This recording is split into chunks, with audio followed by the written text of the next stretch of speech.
So from beginning of life to end of life, imagine if we enabled people around the world to be able to have proper conversations about themselves and with their relatives, to plan for that end of life so that you plan through your relationships, through the legacy you want to leave, and how you choose to actually pass on. Imagine if we were able to do that with a massive aging population. It's actually a worldwide crisis that could be a worldwide opportunity.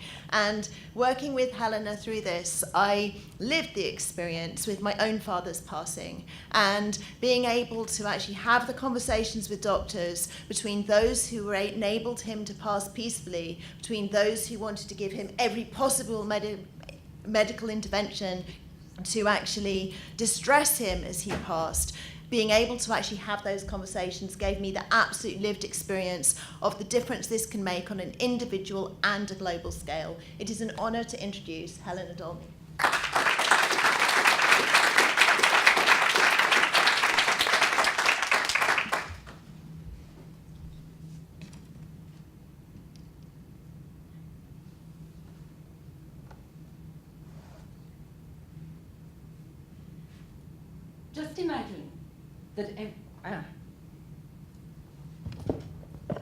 Just imagine that everybody sitting in this room was as ready as they could possibly be to die.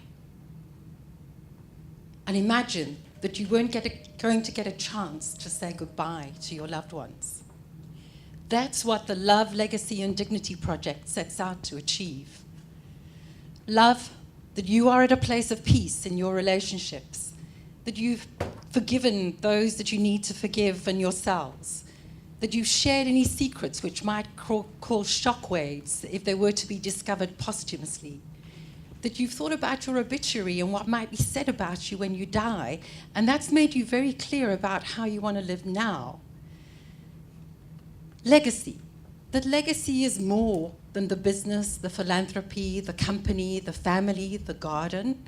That legacy means having your administrative affairs in order, that passwords are accessible, that there's no messy loose ends for loved ones to try and sort out after you're gone, when they're at a time of grieving, when people are challenged to be at their best.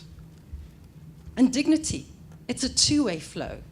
There's the dignity that you want to secure for yourself when you are specific about your wishes. And there's the dignity that you offer to your families when you are precise about your medical preferences and the rituals that follow. So Love, Legacy and Dignity Initiative offers documents like relationship radar mapping for the state of your relationships. There's the purple file, the checklist for checking out. And that is the legacy of having all your ducks in a row administratively. And there's a basic advance directive for your end-of-life wishes to be recognized by doctors at a hospital. So making these accessible on mobile devices could be transformative, and it could allow the potential to take this to a global level. This work has a proven impact on health and well-being. In the US town of La Crosse, Wisconsin, there are 50,000 people. And of those 50,000 adults, 98 out of every 100 people have advance directives signed off and on record. And the difference it's made in their lives is amazing. They only spend 2/3 of end-of-life health expenditure of comparative other towns, and yet they live longer. Their family conflict is diminished, and they have great agency to actually refuse medical treatment and say, I don't want this. This is what's important to my quality of life. The challenge is speed, scalability, and policy changes. It has far-reaching implications for the public health sector as well as health insurance companies. And Love, Legacy and Dignity believes that if you could have these conversations as an everyday part of living, it was life-enhancing. It would mean a huge culture shift away from denialism. And this needs to be supported by a curriculum change of lots of professionals, doctors, lawyers, social workers, Do you know that in 2008, the majority of GPs in the UK said they didn't have the skills to feel comfortable about end-of-life conversations? So the Just Imagine research funds will be used in 3 ways. Firstly, to confirm what's needed to take these apps to market. Secondly, to research the local level conversation projects that already exist and see what's proving to be most effective and why.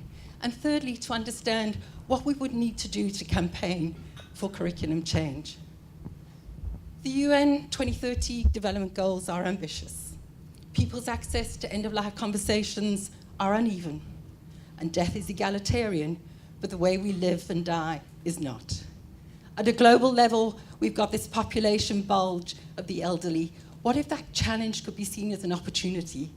What if we could take that opportunity to have these kind of conversations and secure love, legacy, and dignity in the way we die? Thank you.